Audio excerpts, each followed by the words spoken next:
আপনার নাম কি? আমি অনক আহমেদ। টিউ। আপনাকে আমার খুব ভালো লাগছে।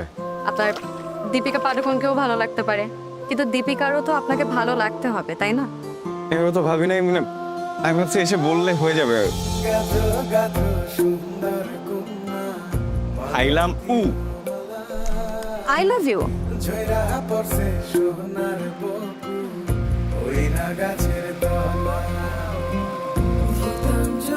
কোনো ফিলিংস নাই। না, যেই পারো যত দ্রুত উপরে ওঠে সেই পারো তত দ্রুত নিচে নামে। দেখা যাক।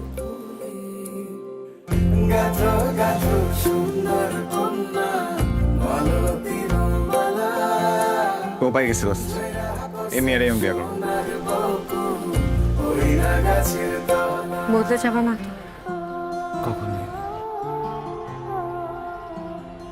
তুই জানিস সোনাকে ওর রাজনীতি করে, চাঁদাবাজি করে, শহরে সবাই একলা বেঁচে দেয়। বড় সন্ত্রাস। ফোন দিলে কি ওখানে স্বীকার করবে তোর কাছে? হাজারী বাড়িতে আমার মেয়ে বিয়ের কোনো ইচ্ছে নেই। তুমি মিথ্যা বলছো কেন আমাকে? এখন আমাদের মন্ত্রী বক্তব্য রাখবেন আমাদের সবার প্রিয় নেতা রণ হাজারী। কেন বাবা আমাদেরকে ভয় দিচ্ছে? আল্লাহর রাস্তে আমাকে ছেড়ে দাও। কেউ দেখো, এখানে অনেক বড় একটা মিসআন্ডারস্ট্যান্ডিং হচ্ছে। আমি কি সারা জীবন এটা লুকায় রাখতে পারতাম? রৌনক ছাড়ো, ছাড়ো, নাহলে চিৎকার দিলে কিন্তু তোমার ইমেজ নষ্ট হবে। তখন আবার বলবো আমি তোমার নামে মিথ্যা রুমার চালাইছি। প্লিজ আমাকে ব্রেকআপ করো। ব্রেকআপ কিভাবে হবে রৌনক? আমাদের তো কখনো কিছু শুরুই হয়নি।